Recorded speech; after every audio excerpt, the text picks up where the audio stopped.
Anybody have any questions or comments? Or if there's anything you want to discuss on it, Mr. Larson, feel free. No, I mean, I think that's fairly standard. The one thing would be for school nutrition, the increase there, and that is allowed, and it really recommended too to stay current.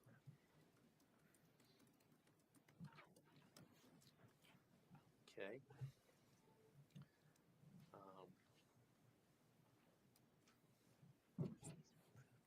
Yeah, I think most of this is just pretty standard from year to year, just something we have to approve. Did anybody else have any comments, questions? I don't know that there has been occasional scuttlebutt about a possibility of transportation fee for student athletes or those that would need the busing system outside of standard school busing. I know once fees are approved, then we're going to be locked in on those. Has there, within the business office, has there been any further discussion within the athletic programs at the junior highs and high school? Has there been any further discussion regarding that? Nothing has come to me by the principals or athletic directors about doing that. Okay. I would, in that same line though, is there's been any research from our part, from the business department side of that? I mean, I guess I was informed by somebody that potentially there are athletic fees to Cajun County. I've never seen them obviously, but it was supposedly that they charge a fee to play sports over there. I don't know if that's true or not. Like I said, it was just something that was passed on to me, and I just don't know if it was something that was worth looking into.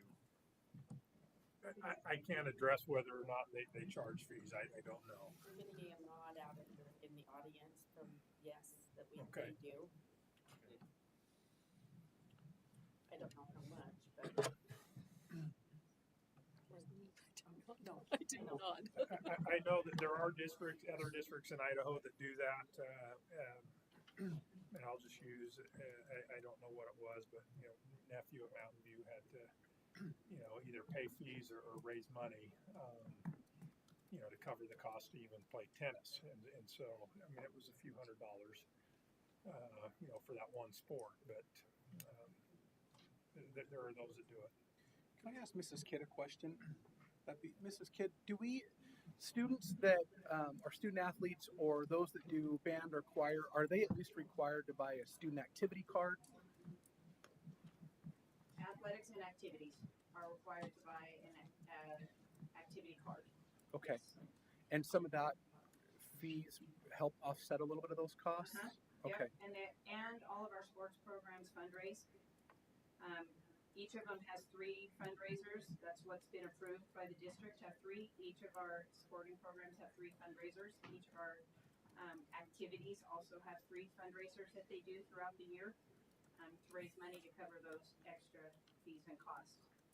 And the reason that we don't lean on pay to play like other school districts do, we are 54+% impoverished. That would really cut out a lot of the opportunity for our athletes to play.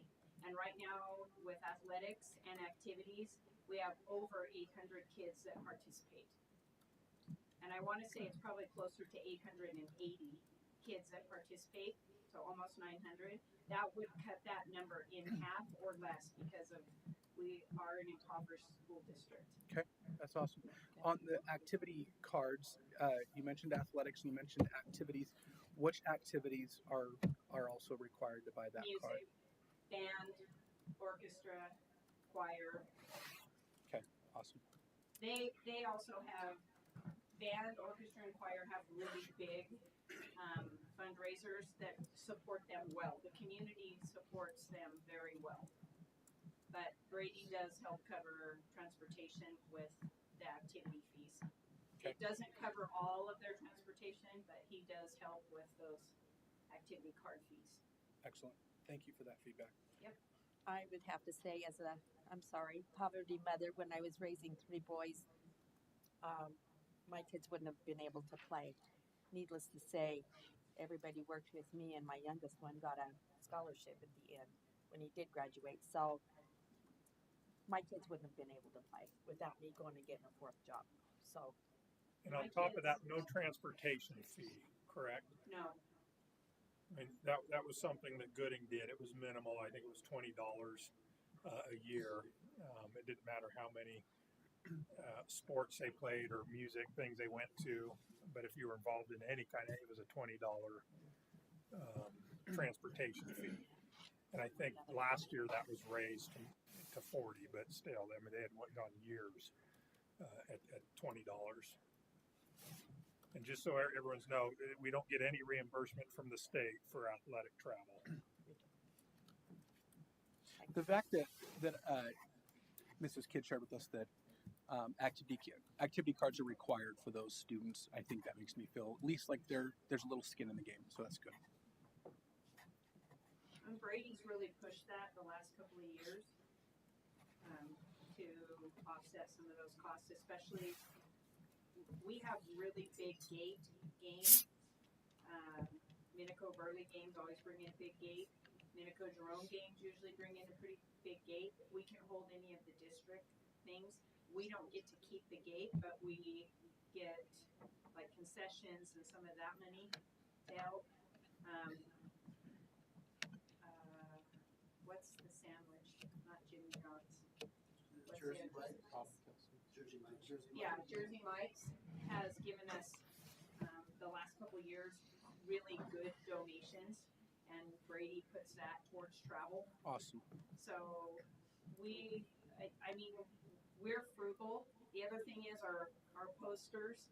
She gives us, Sherry Peterson gives us back a really good kickback. He puts that towards athletics. Our booster club has been very generous to support some of the uniform buying and some of the other things that we need as far as athletics. And again, our community supports our fundraisers. They really do support they are very generous to the high school. We are very grateful. Yes, our community is very supportive. just off the top of your head, I'm sorry, Kim, to put you on the spot, but what is an activity card at the high school? 40. $40. Thank you. Okay, go ahead, Rick. I'll just tell the board that Brady does make the coaches, so if there's kids that don't have their activity card, within 2 weeks of our season, we have to hold that kid out of the matches, right, if he hasn't paid his activity card. So they are making them pay, and I will tell you, for the wrestling team, we pay for a lot of cards because our kids cannot pay for them. They cannot pay the $40, and it would be the difference of them wrestling or not. So we take some of that out of our fundraising money to pay for their activity cards. What else does the fundraising typically? I mean, is it for mostly we're using it for, new equipment, things like that, or what are we typically using most of the fundraiser money? Well, or any given sport. Is it all different? It just depends. Every year varies. I know Brady did matching funds for helmets for the football team one year in order to be compliant with the concussion protocol helmets. They did fundraising, plus the school board didn't donate, but gave us some money for helmets, and then they did some fundraising for that. Some of it's uniforms, travel, equipment. Every sport's a little bit different. They try to rotate through some things. Track right now, we have to replace the sand in the pit. The sand doesn't stay, but the rocks do. Fun to jump into that. That's going to be an expense because we have to dig everything out, the sand, and then we really should at some point probably buy a cover for that, keep it covered so the sand doesn't blow away. We have to buy new high jumping mats, which is going to be very expensive, but the ones we have, literally it's next year. If they try to save them, we're at a safety issue with kids trying to jump over and land on those. I really feel like our sports programs and our coaches are frugal. They look for donations, they look for other ways. They've written grants, they do all those things. But our high school is growing, and we have a lot of really amazing programs. Wrestling is 3-time state champions for a reason. They have a good program, but you can't do that on a penny. And they are frugal, but it costs money. Sure. And Absolutely. and we're trying. We truly are. It's not like we have to go out and have the best of the best, but we do have to replace things. We have to update. thank you both Yeah, for that. Yeah, thank you. Okay, did anybody else have any questions or comments on the fees? Okay, well, it's 7:15. It's the scheduled time for our budget hearing, so I think we'll go ahead and get started on that. Mr. Kent, did you want to present some of this for us? Yeah, if you'd like to go through it. All, yeah, line by line.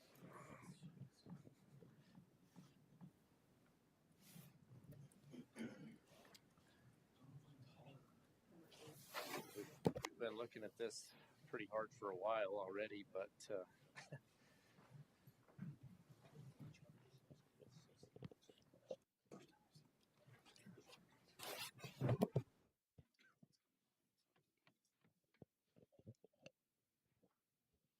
Maybe, maybe not. Let's see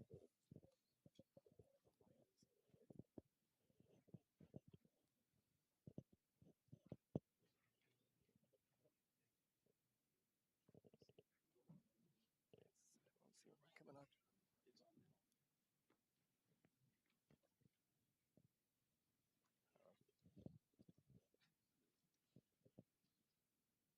you go. Just gotta change inputs.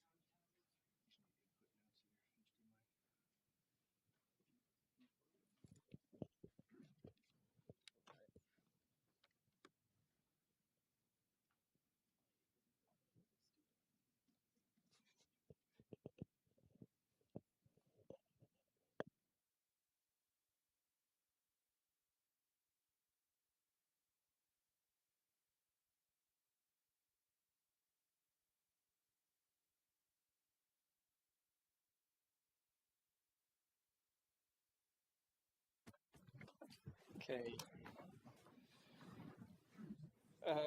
So the 4-year summary is attached to the fee spreadsheet.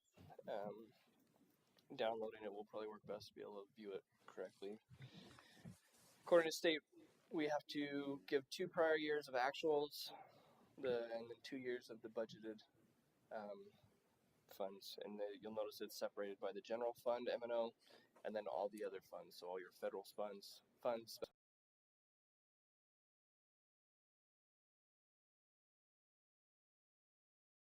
running with the averages. It's still a tentative budget. We will not work to revise the budget at the moment. We ask that we hold off on that till we get the last few bits cleaned up, and then we'll send that back to the state, because once we revise, we need to re-report that to the state at the new numbers and have that ready. So here in a month or so, we'll have that ready for you.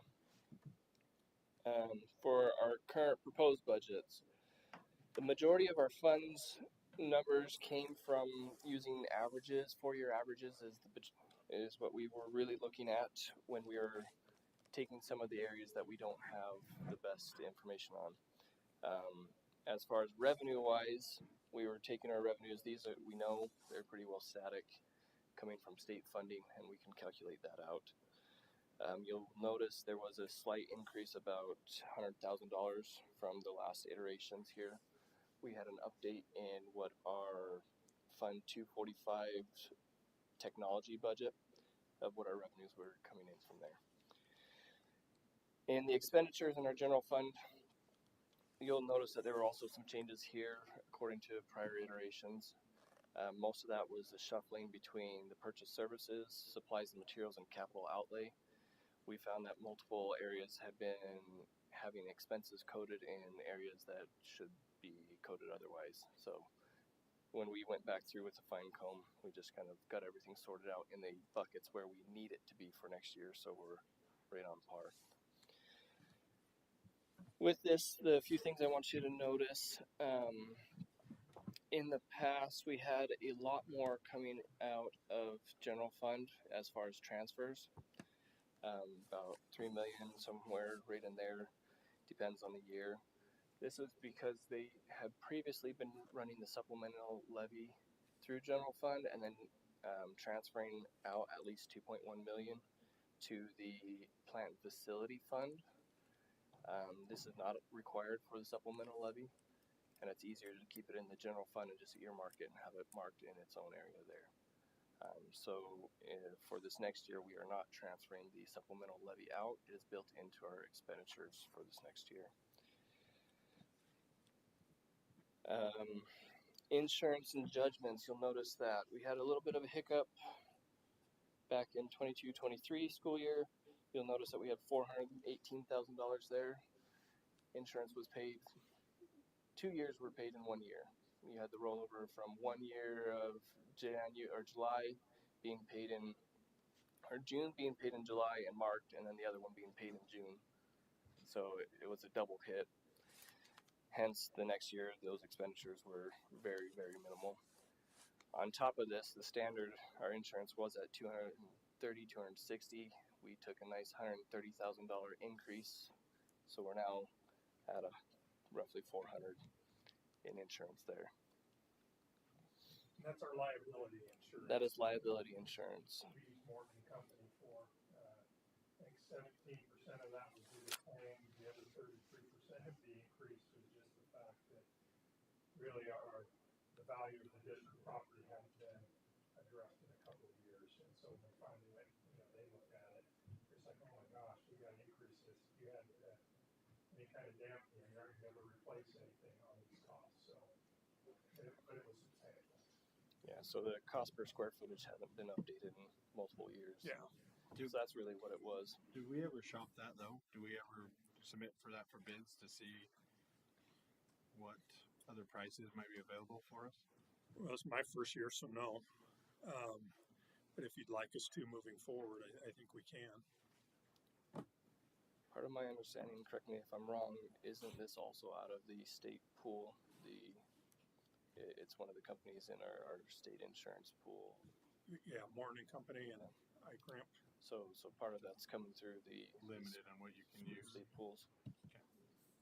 Okay. I'm pretty certain we are able to shop around, but it'd probably come with the same limitations of our health and insurance of if you're out for a few years before you can jump back in. Okay, with all of those, we were able to show a contingency of about 32,000. It's not a lot of a buffer zone at all, and we may eat through that before we even get into this. We are still looking at our federal budgets for special ed and title federal programs. We have some salaries that may not fit into those budgets. So these budgets, keep in mind, are a starting point, and then throughout the year we will actually move into a working budget and then finalize with the revised budget. So this is just our starting point. As we get more revenues or more expenditures or more information, we will update as we go and keep you with a list of how much revenues have been received, how much expensive have been spent, and where we stand. When you get into the all other funds section,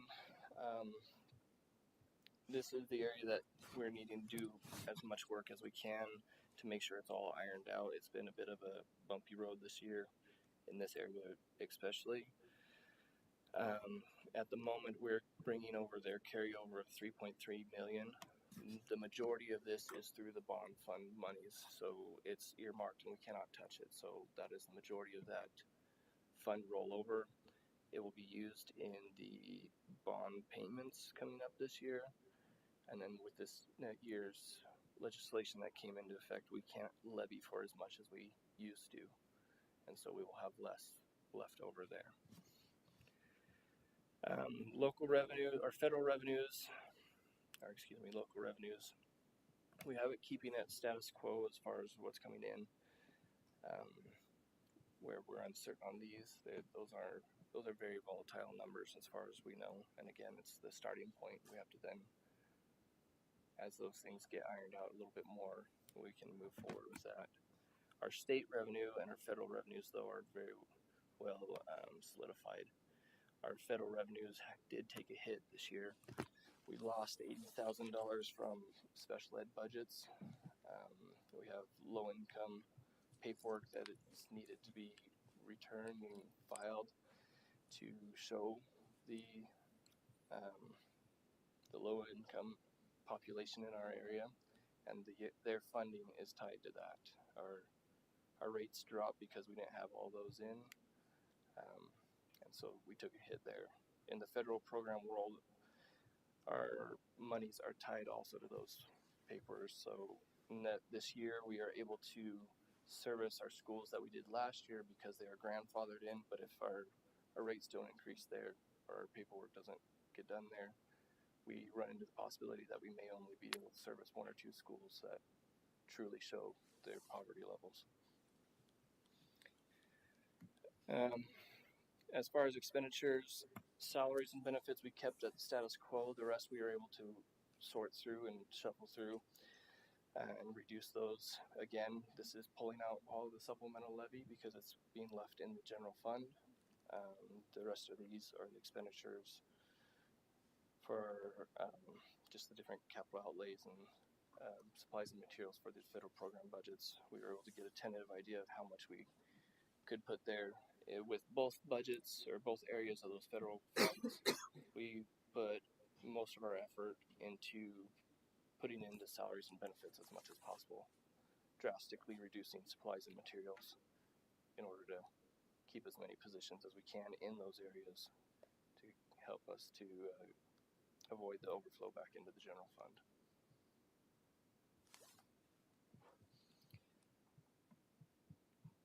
Overall, that's the basic side. If you want me to go in more in depth, I'm happy to if you have questions.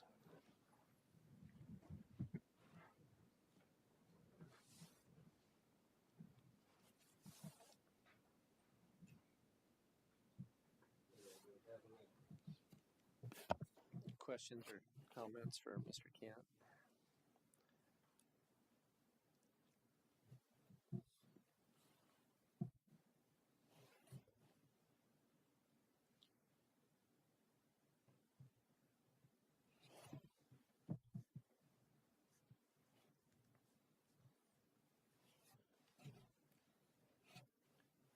Did you have anything, Mr. Larson?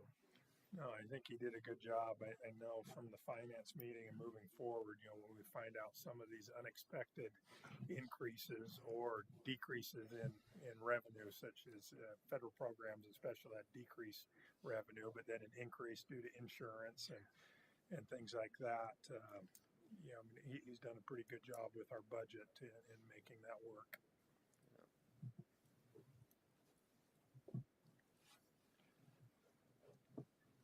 Anybody else have any questions? Everybody good?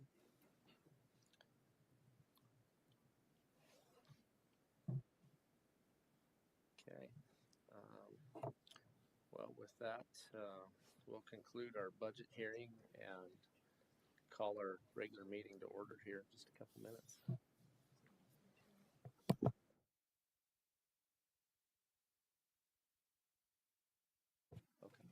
Well, I would entertain a motion to adjourn the budget hearing. I'll make that motion. Okay. Motion by Vice Chair Anderson. Is there a second?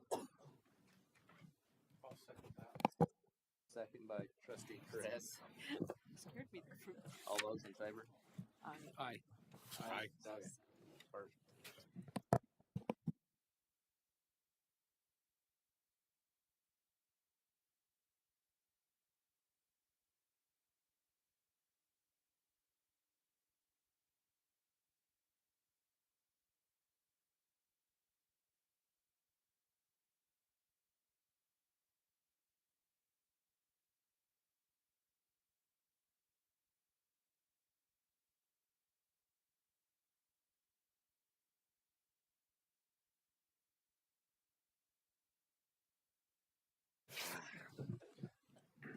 Okay.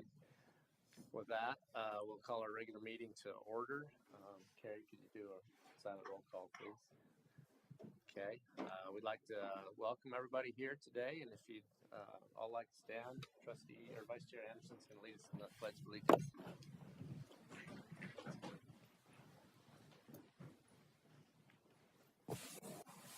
I pledge allegiance to the flag of the United States of America and to the republic for which it stands, one nation, under God, indivisible, with liberty and justice for all.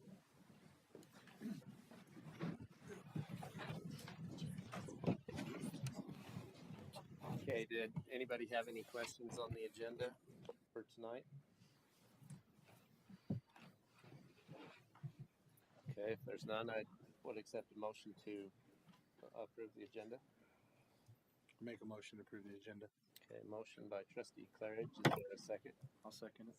Second by trustee Cant. All those in favor? Aye. Okay, did anyone have any questions on the consent agenda? Okay. Hearing none, the consent agenda is approved by unanimous consent.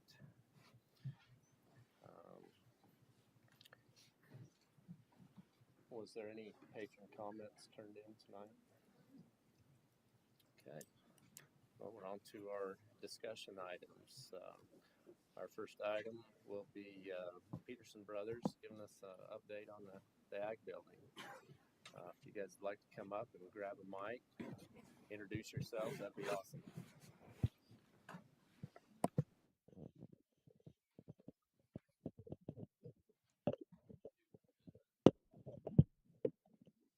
Good evening. My name is Ernie Culver. I'm with Peterson Brothers Construction. I am part of the project development team.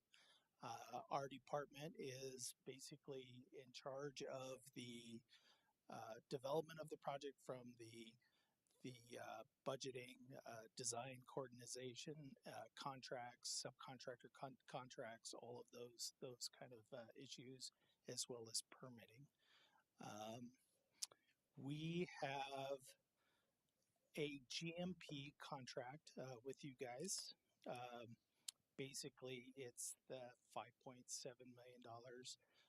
It is kind of divided into two separate contracts. We've got money that the district has self-funded through donations and other pieces in there. That takes care of what we call our Division 1. That's all the design, Peterson Brothers overhead, those kind of things inside of that. And then you have a grant from the state. And the grant from the state is basically everything from Division 2 through the 37, all the course of construction kind of stuff inside of there. And we have currently started the shell of the project. So basically site work, utilities, base concrete, and the shell of the building to enclose it, weather tight it. Did you guys have some specific questions that you would want to hear about tonight?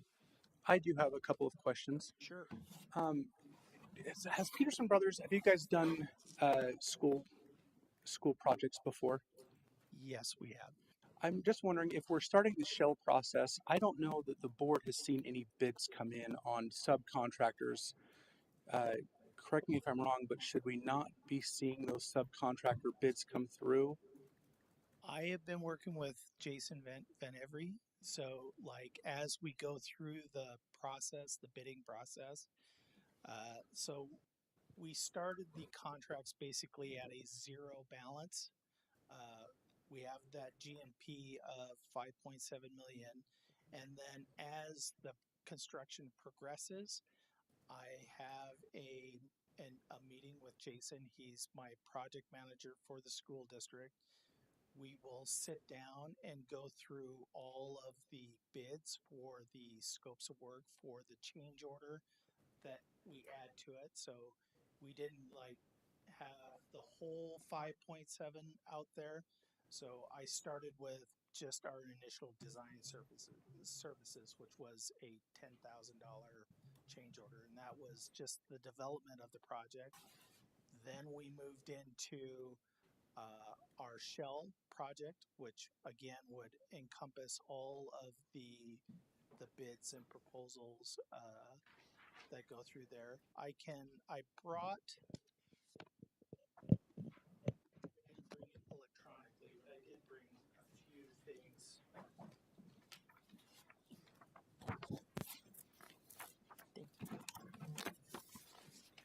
Thank you. Basically, Jason has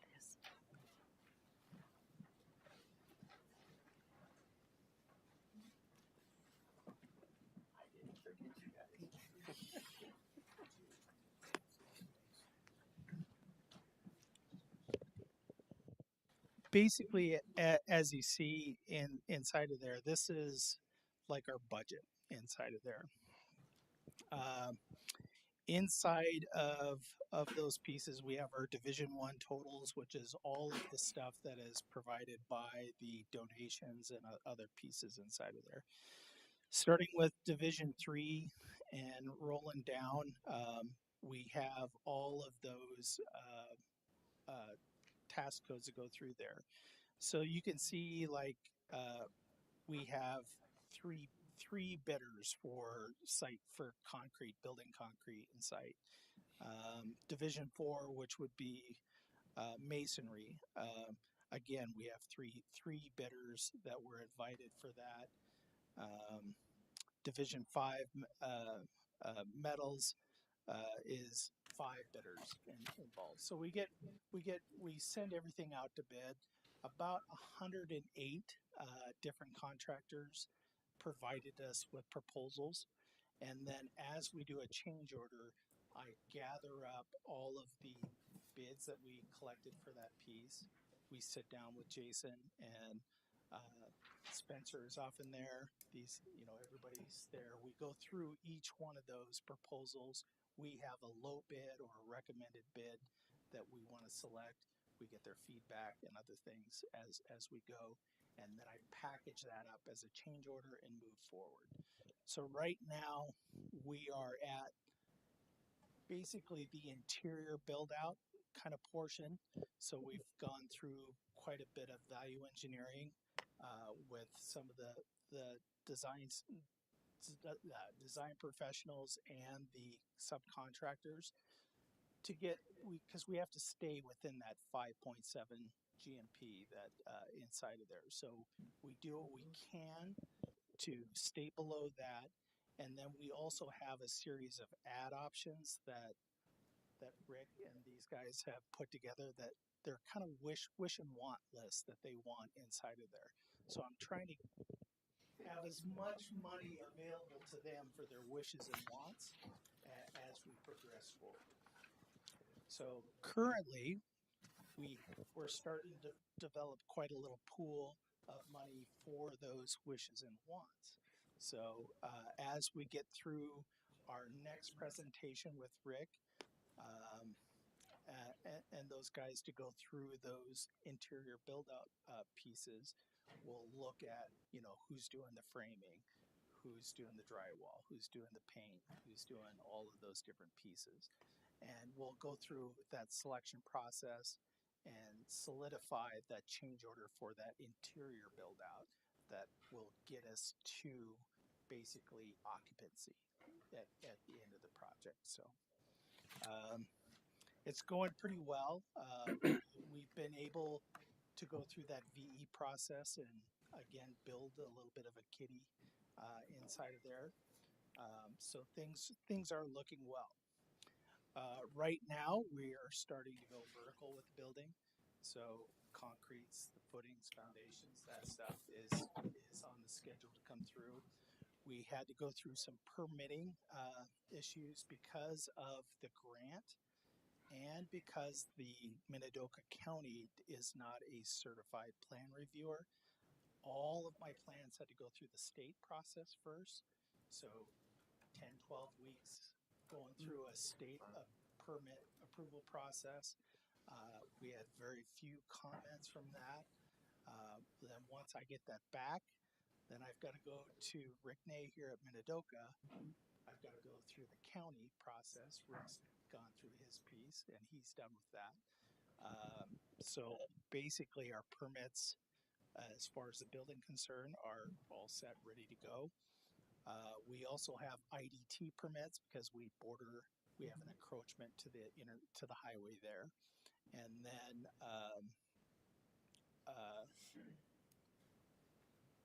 we'll have some deferred stuff for like the state fire marshal will approve the fire suppression permits. Mr. Larson, question for you. So, my only concern is that because we are getting public funds through the grant process. I on the board so far have not seen anything as far as subcontractor bids that have come in. is that something where if you and Mr. Van Avery are meeting with the general contractor, is that information that should be shared with us as a board? As we get it, we'll bring it to the Okay. board. Okay. I just want to make sure that we are obviously above board on everything, um, so that we are crossing every T, dotting every I. And one I would say to this, these guys are represented as a construction manager. Therefore, it's not the same as an open bid solicitation. So it follows different guidelines and regulations than your normal. We're going to bid this out and bid it to a general contractor. So they're operating. That's why they're doing this the way they're doing it. So their GMP is a guaranteed max price. So they're basically saying we're going to do the job for this as a max price. So they know what their initial funding was, and they're saying we won't go over that price. So that's why they're doing this way. I mean, my questions aren't so much of that as, and yes, I'd like to see those bids, but it's more of the what are we doing to solicitate bids? You know, what's the process they're going through to solicitate those I think bids? that's a good point. I think that's more of where my concern is if someone were to come back and say, why did we not get an opportunity at this? It is public funds, for majority of the product. I just want to make sure that we're above board on everything.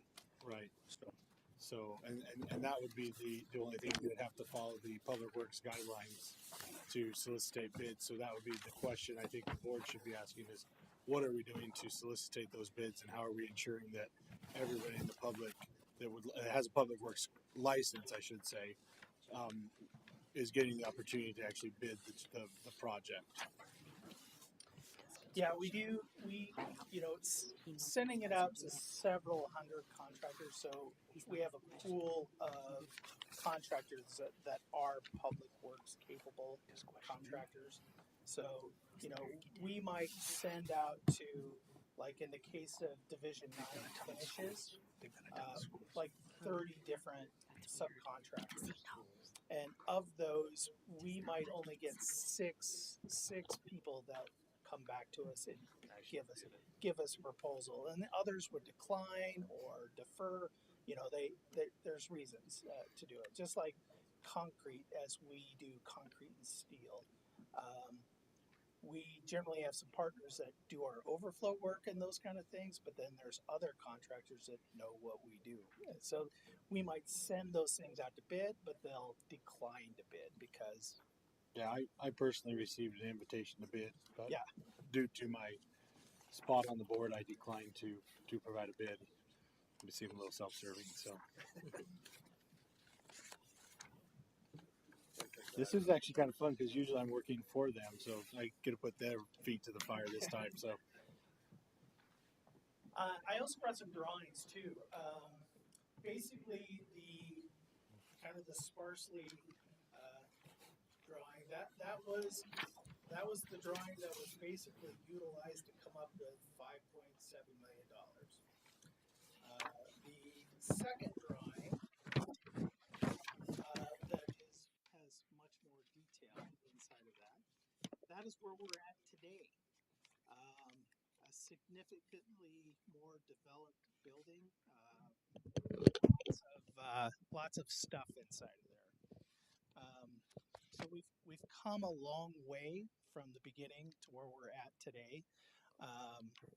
I think our budget so far, everything's looking good. We're going to be able to manage that 5.7 GMP, and hopefully here in the next week or so, sit down with these guys to start picking away at the ad options that are on that one sheet to say, how can we fill out the rest of that 5.7. But we are moving dirt and going vertical, and I think this summer for fundraising and other stuff, once you get a shell out there, I think it really helps these guys to get out in the community, because your community has been very supportive of the project. We get calls and comments all the time. We appreciate being a part of the project because we do so much work here in the community. We have employees that live here in the community that benefit from this. So Do we have a construction schedule though that's put together that can be presented to us? Yes, Mr. Andy here does have a schedule and he can talk to that.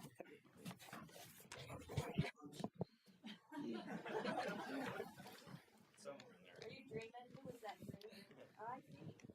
I'll tell you if he's making it up. I never make it up. So I'm Andy Coates. I'm the senior project manager at Peterson Brothers. I'll actually be the project manager on the project as well throughout. So as Ernie alluded to, we've been out there moving dirt, digging footings and stuff like that. We're actually getting ready to get some inspections started tomorrow on some of the utilities. Working through the construction schedule. I don't have anything with me tonight. I wasn't sure if we wanted to get into that. But we can definitely provide that. Anybody that's a part of the project has access to that schedule at any given time. The time frame, we did run into about a 3.5 week delay due to soil issues that we were able to work through. Originally, we were looking to be done the first part of March. We're now at the end of March, beginning of April of 25. But we're working on options to push that schedule ahead. I know there were goals to try and get in second semester, try to get classes in at that point. So we're working to figure out how we can get the inside outside done. We are pushing to have the exterior work as much as possible done this year before we hit inclement weather and stuff like that. So really it'll come down to what we can do to get subs in and kind of working on top of each other through the winter and see where we finish on that. So we're right around an 8 to 9 month project schedule.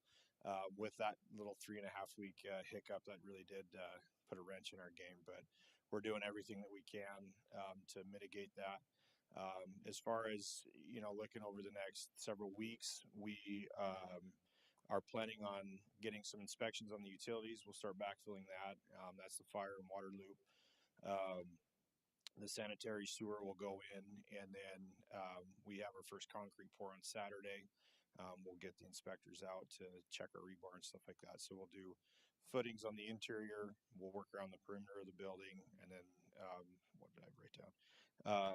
We plan on having the walls done by July 12th, and that is our indicator to go vertical with the actual building structure, which is on site. So there's no delay waiting for structure to show up or anything like that. So we're ready to hit the ground running. And once we work through the value engineering on the interior, that releases us to go just a little bit faster on some of that stuff. So hopefully that answers the question as far as the schedule goes. Hopefully you're okay with that. So any other questions on that schedule timeline? Not on the timeline, but value engineering. What kind of proposals are we kind of going through on that?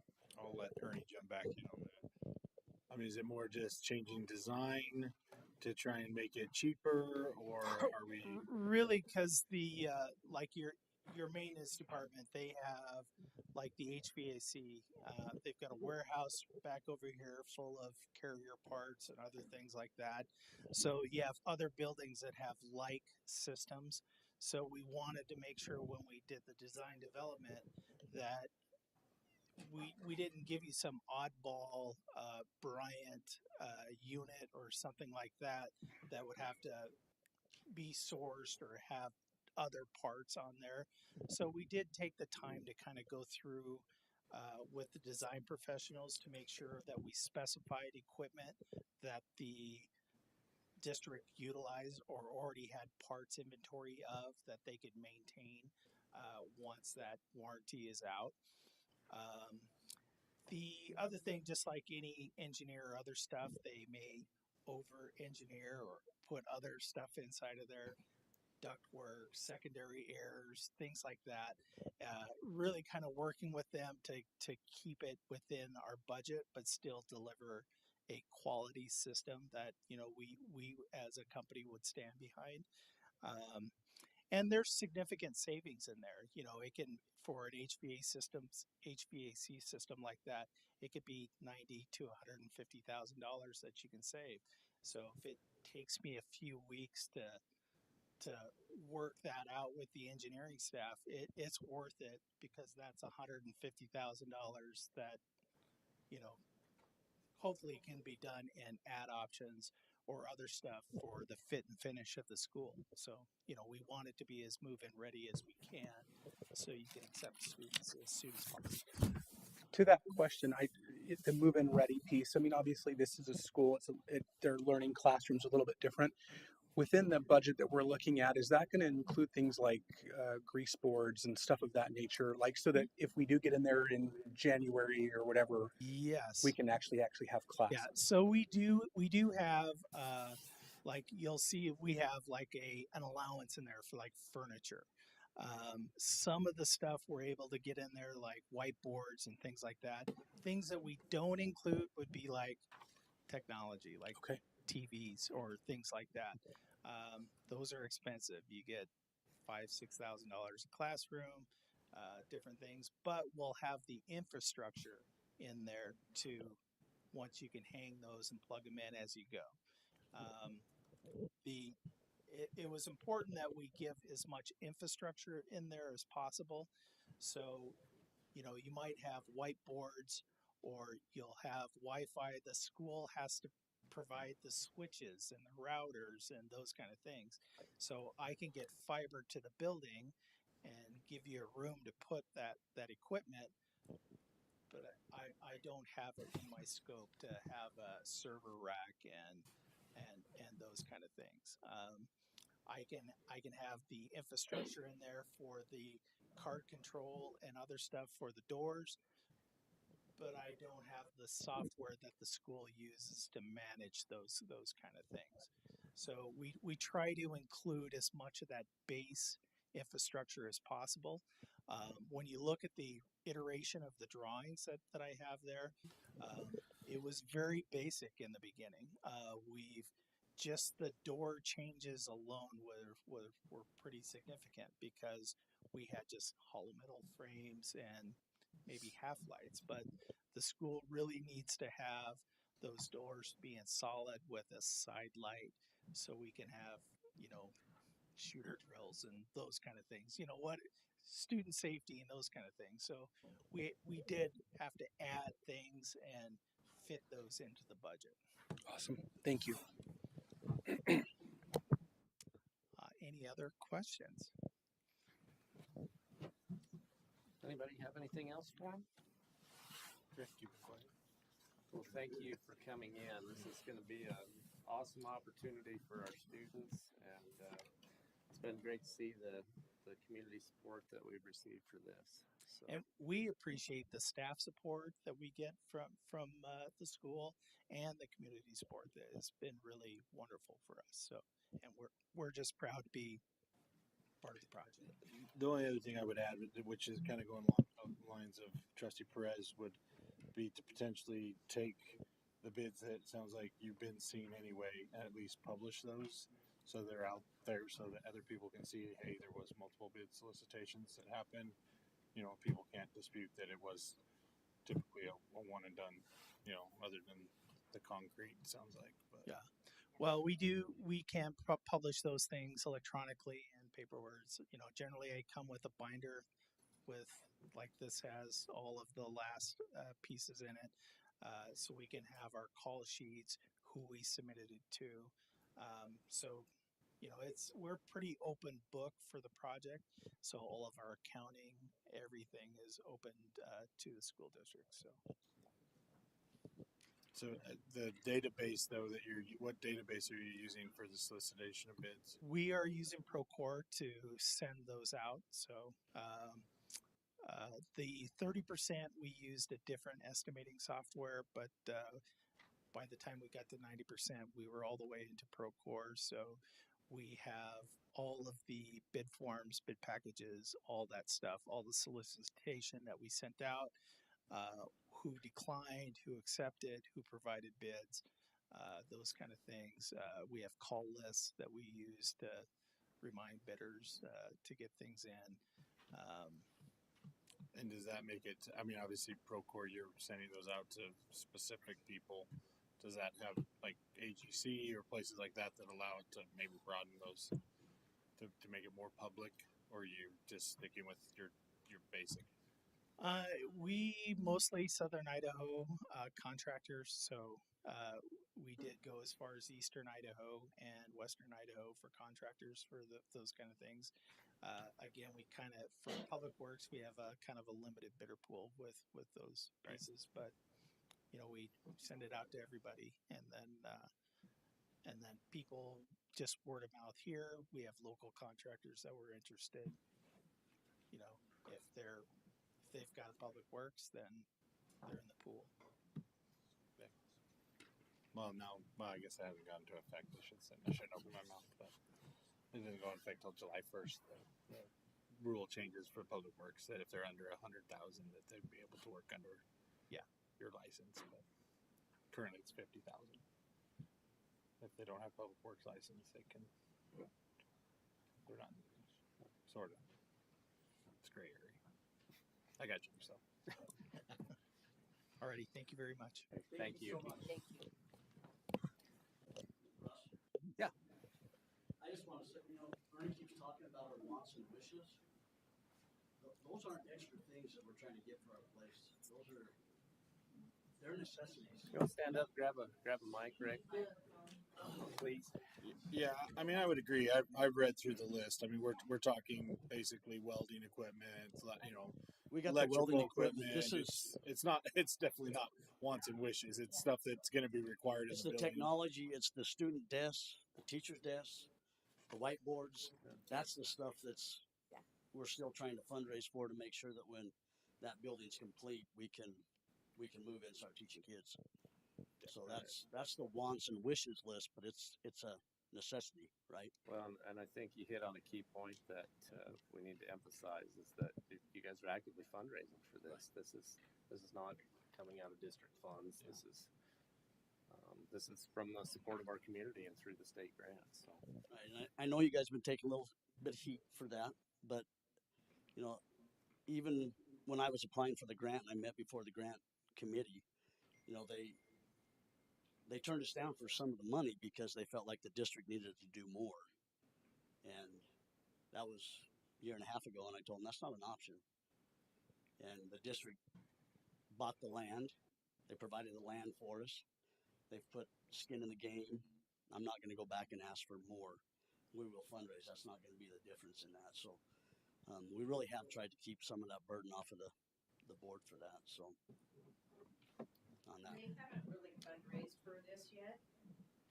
This is word of mouth donations. They haven't really done a fundraiser for this building yet. But I strongly believe that when people see this building start, We've been patiently waiting for a building to come up so we can go more fundraise. and more people willing to. I agree, Kim. And I I did think hear when they April, start seeing right? that go up, I think you're going to see people come in and, hey, what's going on? What can we give? What can we do to help? Yeah. And because it is going to be awesome for our community and for our region and for the state of Idaho. For our This period. students. Yeah, Students. yeah. Yeah. It is going to be huge. So me and Jessica have to leave because we have every ag teacher in Idaho is at the Burley Best Western right now. We're supposed to be there as part of that. Go do it, man. So we're gonna leave again. Go pitch it. Yeah. But before I do, I just wanted to say one thing. I am disappointed that we didn't have a prayer before the board meeting tonight. I am too. I am too. So, I didn't think I'd see the day in Idaho that we would do that.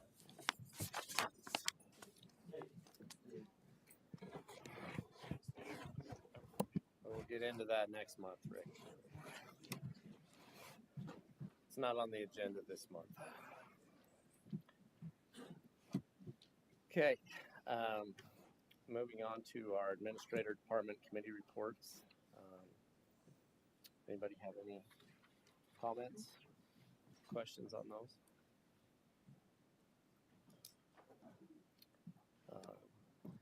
Noticed in the literacy news, looks like we had some gains in our IRI scores. Sorry, real quick before we go past the reports, I just was thinking,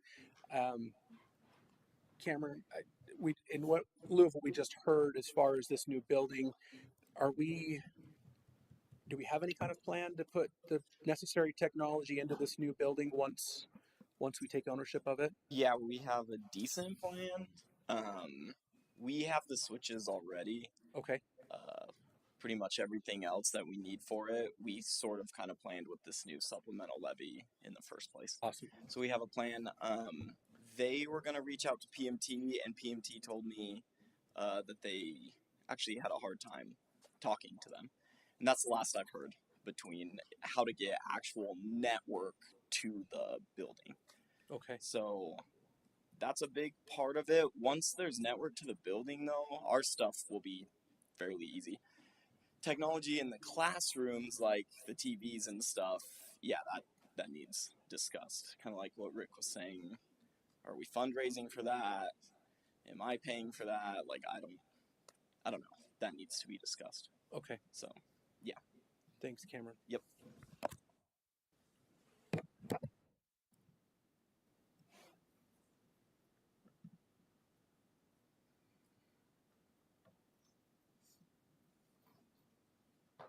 Thanks, Russ. Oh, yeah. Anyway, back to our department reports. Any comments or questions from anybody?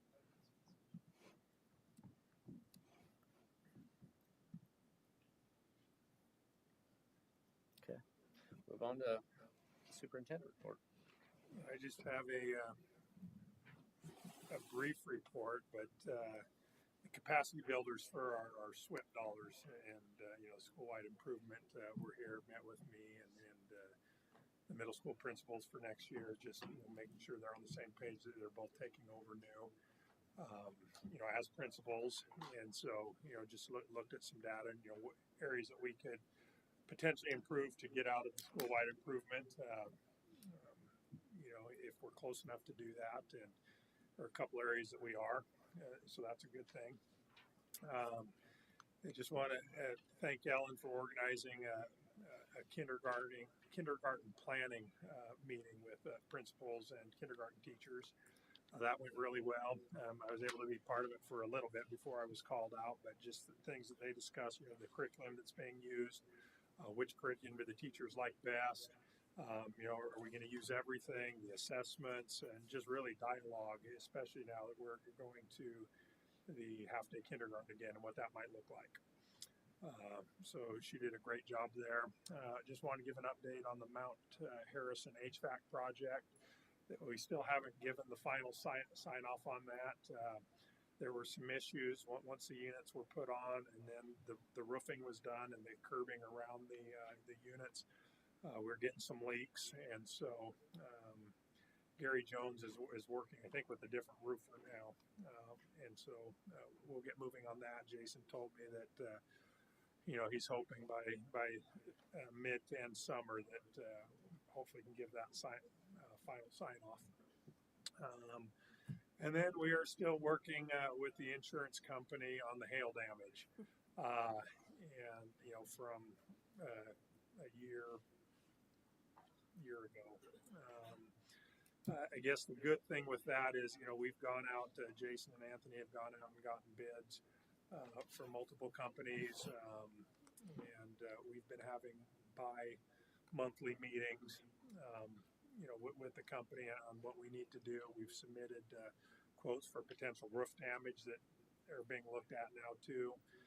They did say as we have units go out, we don't have to wait for this to be done. We can still replace as needed and submit those. So anyway, that's still in the process. Outside of that, that's what I have for you.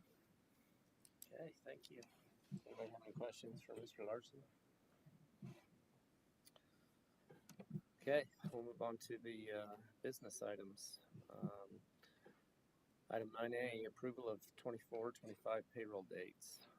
Everybody have a chance to look at those? Yes. Okay.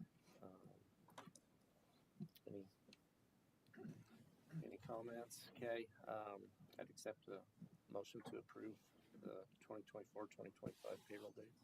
I make a motion to accept approve the payroll dates for 24-25. Motion by Trustee Claridge. Is there a second? Second. Second by Vice Chair Anderson. All those in favor? Aye. Aye. Okay, 9B, the approval of the 2024-2025 fees and fundraisers. Um, Anybody have any other discussion or comments or questions about those? Now, once we approve these, they cannot go up. Am I right on this? They do not go up.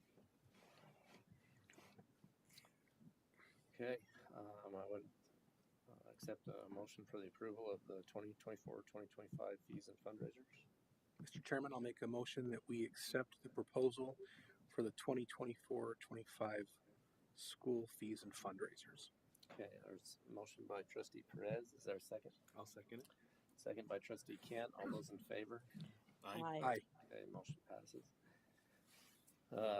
9C, new fundraisers at Mount Harrison. Is there anybody like to speak on those? Zelma? No, No. I only know of one, Okay. so did Maggie not send anything? Yeah, we've got a list here of Yeah. proposals. Okay, I didn't know if you had, anybody want to share any extra information or not. I have no extra information tonight. Perfect. Well, maybe you just want to come up and talk any. Okay.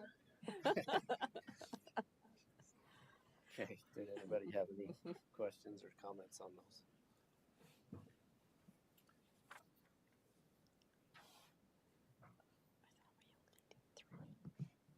The only one I had a question on was Sunshine to raise money for culture building activities. What exactly is that about? That, that is a committee, it's to help, school morale and teacher morale, that kind of stuff. They do, handgrams and,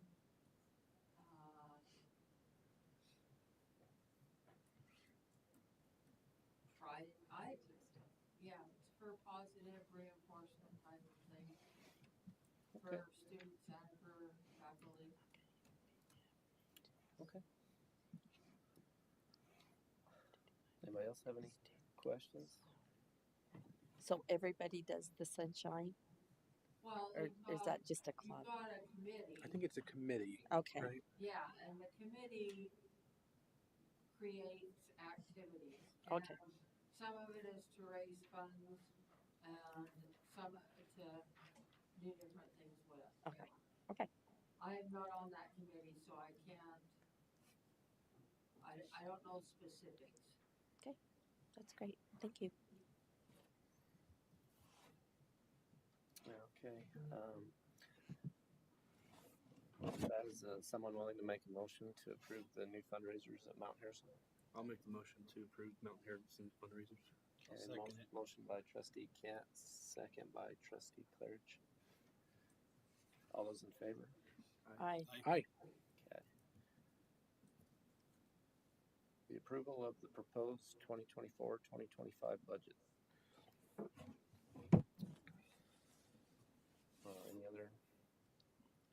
Any other questions for Mr. Larson or Mr. Kent?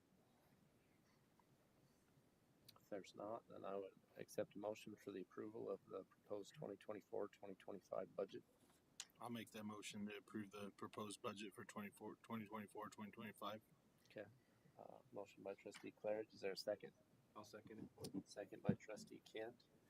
All those in favor? Aye. Okay, motion passes. Item 9E, leave rollover request. Did everybody have a chance to look at that? And did anybody have any questions for Mr. Kent?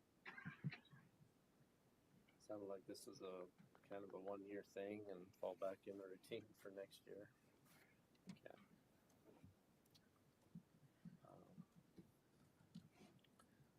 Okay, is anyone willing to make a motion for the approval of the leave rollover request? I will make a motion to approve the leave rollover as per request. Okay, motion by Vice Chair Anderson. Is there a second? I'll second that. Second by Trustee Perez. All those in favor? Aye. Okay, the motion passes. Any opposed, I guess? 9F, approval of bid for community-based rehabilitation services, habilitative skill building, and behavior intervention services.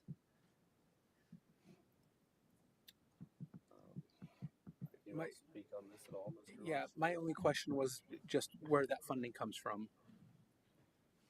Can I defer? Sure. Ms. Bingham, would you like to Yeah.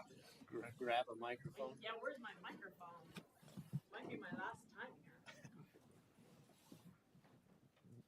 here.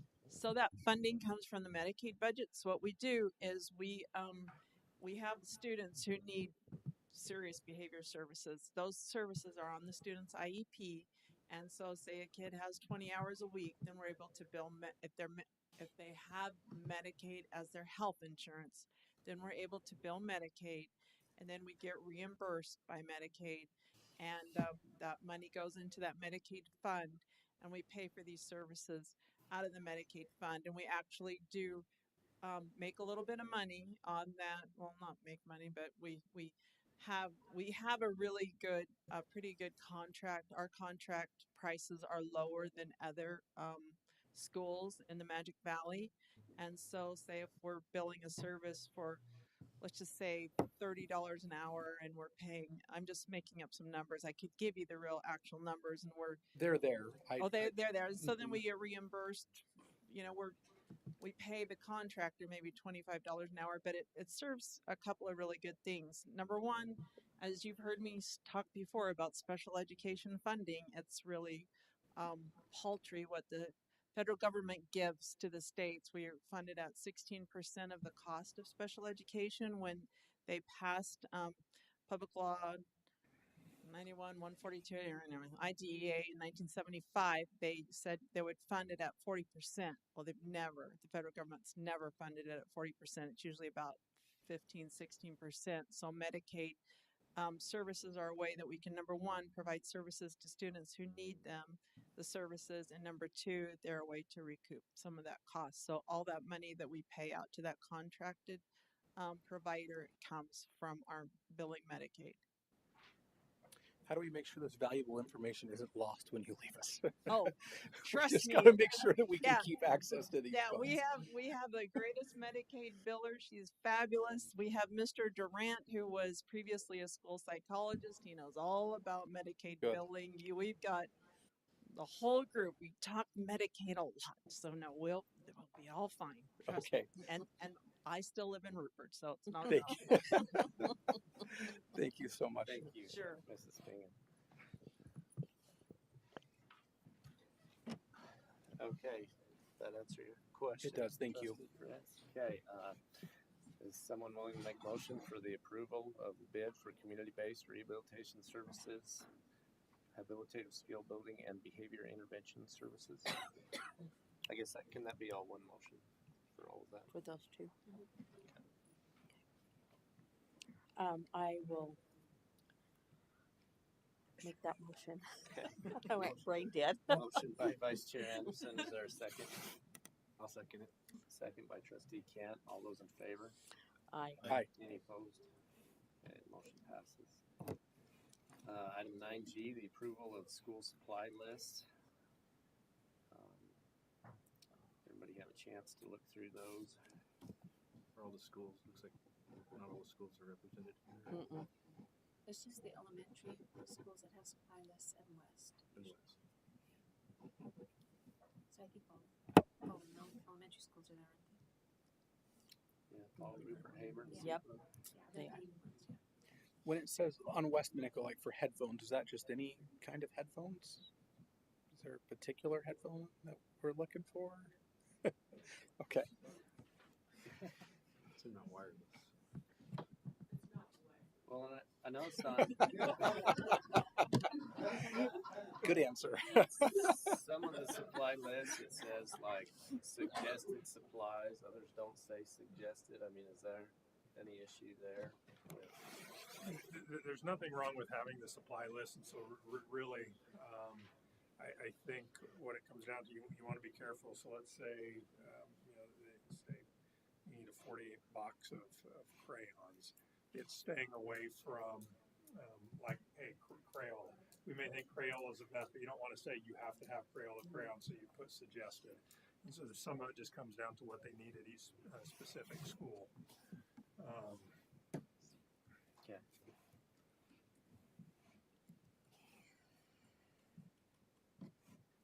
All right. Anybody else have any questions or comments?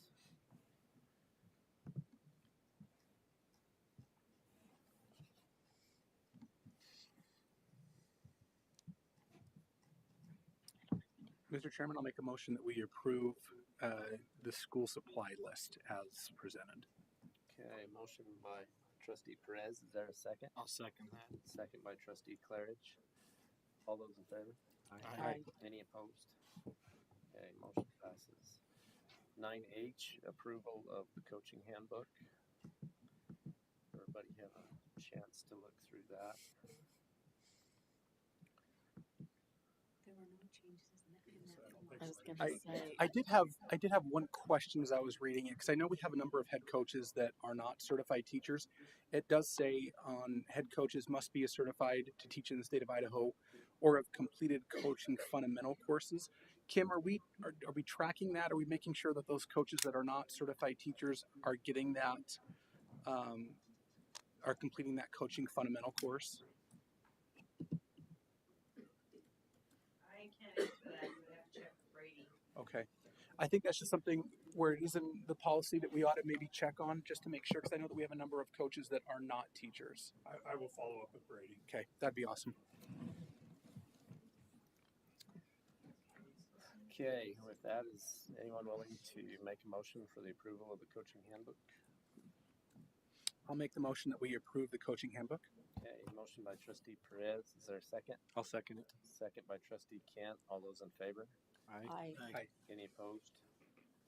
Okay, motion passes. Item 9I, the approval of stipend for East Minico Musical.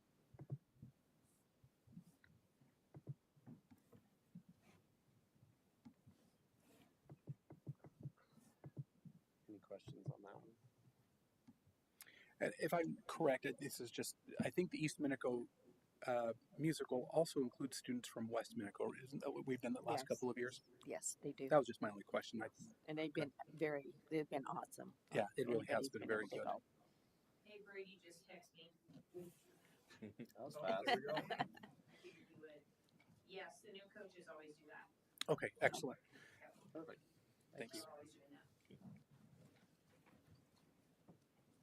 Okay, is anyone willing to make a motion for the approval of the stipend for the East Minico Musical? I'd like to make that motion for the approval of the stipend for the East Minico Musical. Motion by trustee Kent. I would just, I mean, just obviously, there's still time to make comments because the second hasn't happened. But so it says that the money will come out of the, I'm assuming when it says they're going to come out of the ticket sales that they're covering that in ticket sales, and that historically that's the case, that we're not going to go, oh, we're short $400 and They do make quite a bit with their sponsors and ticket sales. So. okay. That was my only concern is the way it's written is fulfilling the surety that we don't have to come up with money. Filling in that gap. Yeah. Oh, I was gonna say they have, yeah, I don't think so. Unless they have a bad play, but I doubt that. I'll second the motion. Okay, second by Vice Chair Anderson. All those in favor? Aye. Any opposed? Okay, motion passed. Item 9J, we're on to our policies. And I believe we were gonna hold these all over for a second. Yeah, they're all except first for reading. Some of them are already second, so it's really would be approving most of them just as the current reading and forwarding them on to the next reading. So it's the second You're the one, second reading. number 3. Tuition. Yeah, 9J3 Yeah, that's the one. is tuition. So, did we want to try to approve any of these tonight?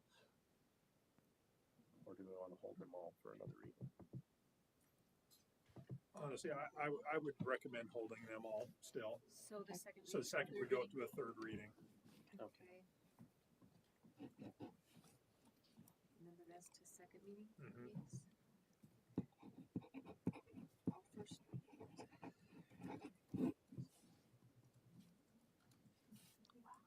And Mr. Chair, just so you know, all of these policies are on the website under draft policies. If anybody has any comments, they can see all of these policies on the website. Okay. Okay. All right. You might want to repeat that. What's that? You might want to repeat that because she doesn't have a mic. Pass you the mic.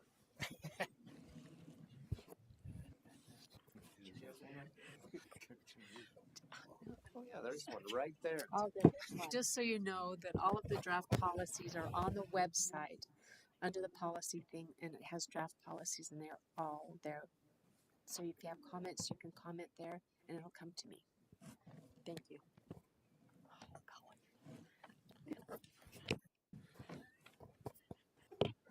Okay.